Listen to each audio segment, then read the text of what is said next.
This is next question from Ethan Freeman, something you brought up about Risto. Yes, sir. He says, what happens with the third pair, with the third D pair, projecting to be between Zamula, Attard, Johnson, and Risto? But what's the biggest priority? Is it showcasing Risto, keeping prospects, or having a Russian friend from Mishkov on the roster? How do they manage this? What am I missing that complicates it more? First things first, I think as long as Risto is healthy, it's coming into camp, Zamula, Risto is your second pair, or your third pair. And someone is going to, Zamula's going to have to stink, or someone's just going to have to be awesome, whether it's Attard, whether it's Jennings, whether it's, and handedness also kind of messes it up. Like, you know, Attard is right-handed. He's also not waiver exempt, so he's probably, we're going to see if he makes the team. But I think it's Zamula, Risto to start, depending on health and everyone being all right. And Zamula is one of the guys who speaks Russian. You want him around for, he's going to be on the team. Like, unless someone comes calling, like, hey, we'll give you one of the centers you need for a package that involves Zamula, then, like, yeah, sure. We'll trade for another dude who speaks Russian. They did it with Gurianov last trade deadline. But I do think having that guy around is important. And Zamula, he's nothing special, but he is the best of the group. Like, he is the best of the group.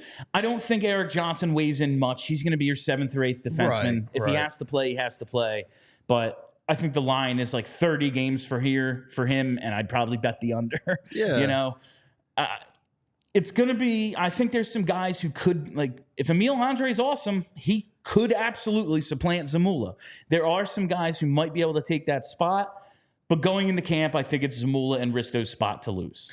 I mean, listen, like I just said, Risto is the priority right now. We need to showcase what this man still has in his tank there. So that has to be the priority. Now, after, I'll be honest with you, Bill, that 6th defenseman, Zamula's not really getting me excited. Attard's not really getting me excited. Jennings not really getting me excited. So, well, let's throw someone out there. And listen, to the point of Zamula, yes, you want those Russian guys out there because you want Mishkov to feel comfortable. So that's where I would put him slightly over Attard. Mishkov and Fedotov seem to be pretty close. They're on vacation together right now. Dude, they I love seem to those be hanging out. They're going to be at the rookie showcase together. So you do have that guy, and Fedotov is going to be on the team all year. Like, that's going to happen. So you do still have that Russian counterpart for Mishkov, even if Zamula is traded, waived, whatever.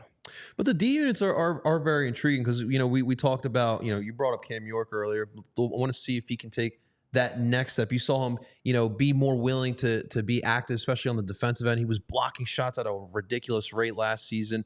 We just talked about Jamie Drysdale as well. Seeing if he could just stay healthy for the majority of the season too. So, like, just a defensive unit in general is very intriguing going into this year. And look, the blueprint's kind of out there. You saw the Florida Panthers won that Stanley Cup, man.